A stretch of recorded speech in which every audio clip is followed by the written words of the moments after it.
வணக்கம். மீண்டும் மணிப்பேச்சில் உங்களெல்லாம் சந்திப்பதில் எனக்கு மிக்க மகிழ்ச்சி. இன்னைக்கு மார்க்கெட் மேலேயும் கீழேயும் போச்சு. இப்போ நான் பேசும்போது 37 பாயிண்ட் ப்ளஸில் இருக்குது. Bank Nifty -161 points down. அதுதான் நிஃப்டியை இழுத்துட்டு இருக்கு கீழே. கோல்டு 5850 ரூபா ப்ளஸ் டேக்ஸஸில் இருக்குது. ஸோ ஓவராலாக மார்க்கெட் ஓப்பன் வீக், பேர்லி பாசிட்டிவில் இருக்குது. பட் நம்ம கன்சிடர் பண்ண ஸ்டாக்ஸ்லாம் நல்ல பொசிஷனில் இருக்குது. இன்றைக்கி ஃபுல் அண்ட் ஃபுல் நியூஸ் பற்றி தான் பேச போகிறோம். இன்றைக்கி என்னெல்லாம் நடந்துகிட்ருக்குன்னு நான் சொன்ன மாதிரி டாடா மோட்டார்ஸோட ப்ராஃபிட் பயங்கரமாக ஏறினதுனால ஆட்டோமேட்டிக்காக பி/இ ரேஷியோ குறைஞ்சிது. பி/இ ரேஷியோ குறைஞ்சோடனே இன்றைக்கி மார்க்கெட்டில் அதை குப்புன்னு 107% தூக்கிட்டாங்க. 943 ருபீஸில் இருக்குது இப்போது. அப்போனா இதுதான் India's most valuable automobile company. மாருதியை ஒரு 20-25,000 கோடி பின்னாடி தள்ளி விட்டுது. ஸோ இது நம்ம 70 ருபீஸில் கன்சிடர் பண்ண சொன்னோம். So you have made something like nearly 15 டைம்ஸுக்கு கொஞ்சம் கம்மி, 14 times your money you have made. And 30 ரூபாய்க்கு நீங்கள் இதில் வாங்கியிருந்தீங்கன்னா 600 ரூபா கிட்ட போய்டும். 600க்கு just short of 600 you would have made a killing. So அதில் நியர்லி 30 into 20 பண்ணிடுவீங்க. ஸோ ஓவராலாக ரொம்ப நல்ல ரிசல்ட்டு. இதில் வேறு அவங்க என்ன சொல்லிட்டாங்கன்னா, எங்களுக்கு ஈவியில் $2 பில்லியன் இன்வெஸ்ட்மெண்ட் வேணும். அதில் $1 பில்லியன் நாங்கள் ஆல்ரெடி போட்டுட்டோம். ப்ரொடக்ஷன் லிங்க்ட் இன்சென்டிவ் ஸ்கீமுக்கு நாங்கள் எலிஜிபிள். அதனால் எலக்ட்ரிக் வெஹிக்கிள்ஸுக்கு எங்களுக்கு ப்ரொடக்ஷன் லிங்க் இன்சென்டிவ் கிடைக்கும். டியாகோவில் எங்களுக்கு ஆல்ரெடி நாங்கள் வித்த டியாகோவுக்கு எங்களுக்கு ப்ரொடக்ஷன் லிங்க்ட் இன்சென்டிவ் வரணும் அப்படின்னு சொல்கிறாங்க. 13 to 18% எக்ஸாக்டாக லிங்க்கு. ஸோ அது எங்களுக்கு வரும்னு சொல்கிறாங்க. ஓவராலாக சேல்ஸ் எல்லா இடத்துலையும் ஏறிட்டு இருக்குது. அடுத்த வருஷம் இந்த பஞ்சோட எலக்ட்ரிக் வெஹிக்கிள் சேல்ஸ் வரதுனால எலக்ட்ரிக் வெஹிக்கிள் சேல்ஸில் 40% கிராஸ் ஆகிடும். 1 lakh எலக்ட்ரிக் வெஹிக்கிள்ஸ் பெர் இயரை டிசைசிவாக கிராஸ் பண்ணிடும். அதனால இது ரொம்ப அட்வான்டேஜஸாக இருக்கும். ஓவராலாக மற்ற எல்லா இடத்துலையும் அவங்களோட மார்க்கெட் ஷேர் கெயின் ஆகிட்டுருக்கு, எக்ஸப்ட் ஹெவி கமர்ஷியல் வெஹிக்கிள். இதில் டாடா டெக்னாலஜிஸும் ஏற ஏற இந்த கம்பெனி பெட்டராக போயிட்டுருக்கு. நான் சொன்ன மாதிரி இவங்க பயங்கரமாக டீலிவரேஜ் பண்ணுறாங்க. மார்ச் 2025க்குள்ளே டீலிவரேஜ் கம்ப்ளீட்டாக ஆகிடும். டாடா மோட்டார் டிவிஆர் நான் பார்க்குறச்ச 622. ஸோ 20 டைம்ஸ் ஏர்னிங்ஸ் பண்ணிட்டீங்க. அதாவது 20 பேக்கர்னு சொல்லுவாங்க. நம்பர் சக்ஸஸ்ஃபுல்லாக 20 பேக்கர் பண்ணிட்டோம். 1-2 இங்கே வாங்கணும் அப்படின்னு நீங்கள் நினச்சிங்கன்னா சாஸ்திரத்துக்கு 1-2 ஷேர் வாங்கிக்கோங்க. பட் ஓவராலாக இந்த பஸ்ஸை மிஸ் பண்ணிட்டோம். இனிமேல் இதில் இது ஒன்றும் பெருசாக நம்ம சம்பாதிக்கிறதுக்கு வாய்ப்பு ரொம்ப கம்மி. ஸோ டாடா மோட்டார்ஸ் பை சொல்லிவிடுங்க. அன்லஸ் ஸ்டாக் ப்ரைஸ் பயங்கரமாக கரெக்டானால் நம்ம திரும்பி வரலாம். இல்லாட்டா இன்றைக்கி இருக்கிற ஸ்டேஜுக்கு இந்த பார்ட்டி இஸ் ஓவர், அவ்வளோதான்.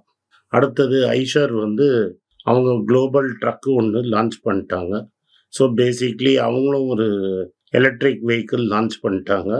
நாட் மோட்டார் சைக்கிள்ஸ், கமர்ஷியல் வெஹிக்கிளில் அவங்க ஒரு எலக்ட்ரிக் வெஹிக்கிள் லான்ச் பண்ணியிருக்காங்க. அதனால் அவங்களோட ரிசல்ட்ஸ் நல்லா இருக்குன்னு அவங்க எதிர்பார்க்குறாங்க.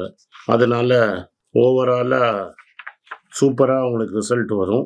அதனால் ஐஷர் ட்ரக்ஸு பஸ்ஸஸ் ரெண்டுமே எலக்ட்ரிக் வெஹிக்கிள்ஸ் கொண்டு வருவாங்க. கம்பெனி கொஞ்சம் ப்ராஃபிட்டபிளாக ரொம்ப ஹைலி காஸ்ட்லியாக இருக்கிறதுனால நம்ம வேடிக்கை பார்ப்போம்.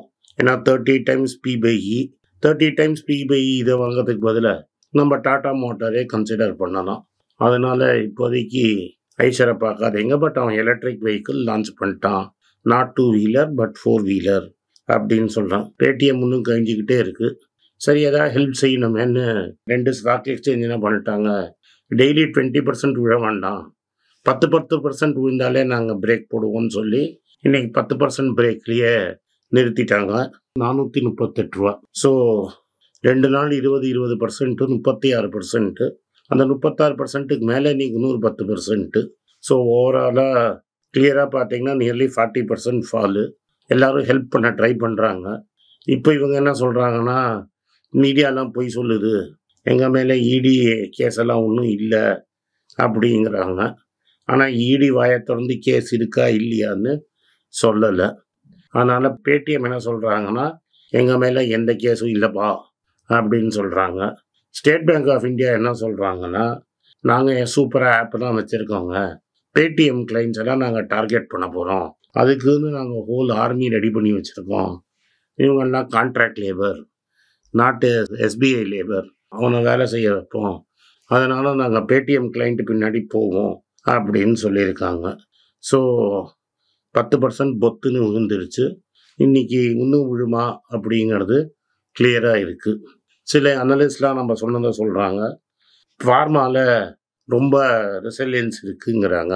சிப்லா, டாக்டர் ரெட்டி இவங்கெல்லாம் சூப்பராக ஏற்றிட்டாங்க, ஏர்னிங்ஸ் எல்லாம் ஏறி இருக்காங்க, அதனால இதெல்லாம் சூப்பர், இவங்க அப்கிரேட் பண்ணுறோங்கிறாங்க. எப்போதுமே இவங்க எப்படின்னா எல்லாம் ட்ரெயின் போயிட்ட அப்புறம் அப்கிரேட்னு சொல்லுவாங்க. நம்ம எவ்வளோ நாளாக இதை பேசிகிட்டு இருக்கிறோம். டாக்டர் ரெட்டி, சன் ஃபார்மா, சிப்லாவை அப்கிரேட் பண்ணுறாங்க. சிப்லா இன்ஆர்கானிக்காக அமெரிக்காவில் இன்னும் 2-3 கம்பெனி துரத்தி பிடிக்கலாமான்னு பார்க்குறாங்க. இந்த துரத்தி பிடிக்கிறதுலாம் இன்னும் ஏதாவது 2-3 டேக் ஓவர் பண்ணுவாங்கன்னு நினைக்கிறேன். இப்போதைக்கு ஃபேமிலி விற்கலைன்னு சொல்லிட்டாங்க. நான் சொன்ன மாதிரி எல்லா ஹை ப்ரைஸ் ஸ்டாக்ஸும் நல்ல ரிசல்ட் கொடுத்தாலும் கீழே விழுந்தேன். அதே மாதிரி நல்ல ரிசல்ட் கொடுத்த டைட்டனும் பொத்துன்னு விழுந்துருச்சு.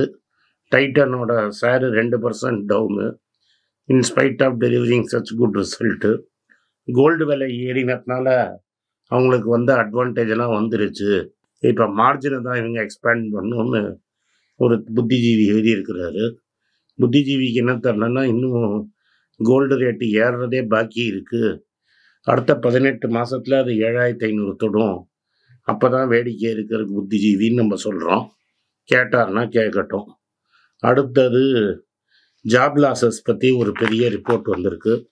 இந்த ஜாப் லாஸஸ் என்னென்னா, உலகம் ஃபுல்லாக 2 வருஷத்தில் 4,25,000 பேரை டாட்டா காமிச்சிருக்காங்க டெக்னாலஜி கம்பெனிஸில்.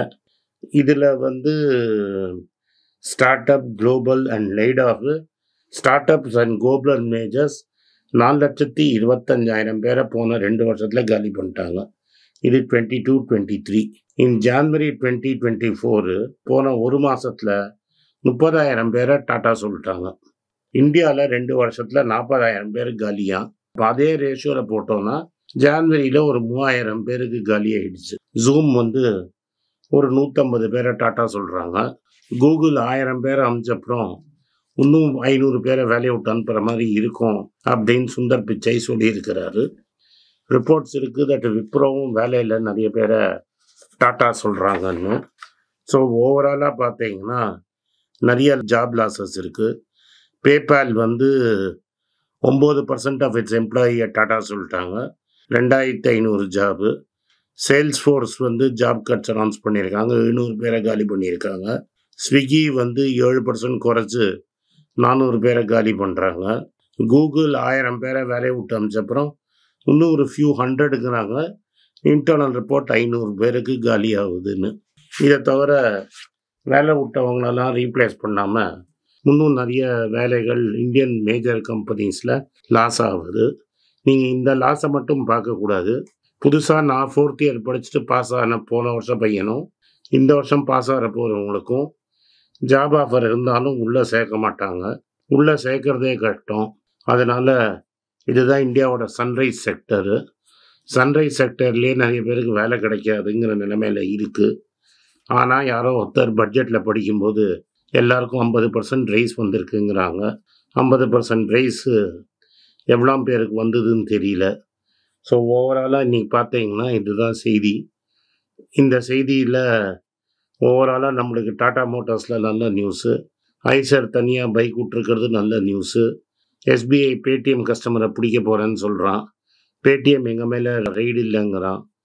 யூஷுவல் சஸ்பெக்ட் லிஸ்ட் உங்கள்கிட்ட இருக்கும். இந்த சஸ்பெக்ட் லிஸ்ட்டில் இருக்கிற ஸ்டாக்கெல்லாம் நீங்கள் பார்த்து வேல்யூ இருக்கிறத கொஞ்சம் கொஞ்சமாக வாங்குங்க. இன்றைக்கி இந்த டாடா மோட்டார்ஸ் ஏறினதில் நம்ம எல்லாரோட போர்ட்ஃபோலியும் சூப்பராக இருக்கும். கோல்டையும் கன்சிடர் பண்ணுங்கள். நன்றி, வணக்கம். இந்த வீடியோ உங்களுக்கு பிடிச்சிருந்தா இந்த வீடியோவை லைக் பண்ணுங்கள், எங்கள் சேனலை சப்ஸ்கிரைப் பண்ணுங்கள், பெல் நோட்டிஃபிகேஷன் தட்டுங்க. இதெல்லாம் நீங்கள் செஞ்சிட்டிங்கன்னா கீழே உங்கள் கமெண்ட்ஸ் எழுதுங்க. சொந்தக்காரங்களுக்கும் ஃப்ரெண்ட்ஸுக்கும் இந்த வீடியோ அனுப்பிச்சு சேனலை சப்ஸ்கிரைப் பண்ண சொல்லுங்கள். நன்றி, வணக்கம். வணக்கங்க. அடுத்த ஈவெண்ட் எங்கே போடலான்னு நம்ம டிசைட் பண்ணி டீம் கேட்டுட்டு இருந்தாங்க. ட்ரிவாண்டரம்க்கு அப்புறம் எங்கே போடலாங்க. ஜனவரி மந்தில் எங்கேயும் போட வேண்டாம்னு டிசைட் பண்ணிட்டோம். ஸோ பிப்ரவரி மாதத்தில் திரும்பி துபாயில் ஈவெண்ட் போடலான்னு டிசைட் பண்ணியிருக்கோம். ஸோ பிப்ரவரி மாதத்தில் துபாயில் உங்களை சந்திக்கிறேன். எமிரேட்ஸில் இருக்கிறவங்க எல்லாருமே வரலாம். துபாயில் வந்து 24th February ஈவினிங் ஒரு 3:30-4 மணிக்கு மீட்டிங் இருக்கும்.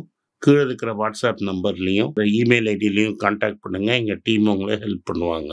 ஸோ உங்களை 24 February துபாயில் நான் சந்திக்கிறேன். உங்கள் பேராதரவுக்கு மிக்க நன்றி. நான் டோட்டலாக 5 புஸ்தகங்கள் எழுதியிருக்கிறேன். 3 வந்து ஆங்கிலத்தில் எழுதியிருக்கிறேன். அதில் 2 வந்து தமிழாக மொழிபெயர்த்துருக்காங்க. ஸோ டோட்டலாக 5 புஸ்தகம் ஆச்சு. இந்த 5 புஸ்தகத்துக்கு ஹார்ட் காப்பி வேணும்னா நீங்கள் கீழே இருக்கிற வாட்ஸ்அப் நம்பருக்கு மெசேஜ் அனுப்பிச்சிங்கன்னா எங்கள் டீம் உங்களை கான்டாக்ட் பண்ணுவாங்க. இந்த 5 புஸ்தகங்களில் 3 புஸ்தகம் வந்து கிண்டலில் இருக்குது. அமேசானில் கிண்டலில் வாங்கணும்னு ஃபீல் பண்ணுறவங்க நேராக கிண்டலில் வாங்கிக்கலாம். தமிழ்லேயே யாராவது ஃபைனான்ஸ் நியூஸ் படிக்கணும்னு ஃபீல் பண்ணிங்கன்னா தயவுசெஞ்சு moneypage.com விசிட் பண்ணுங்கள்.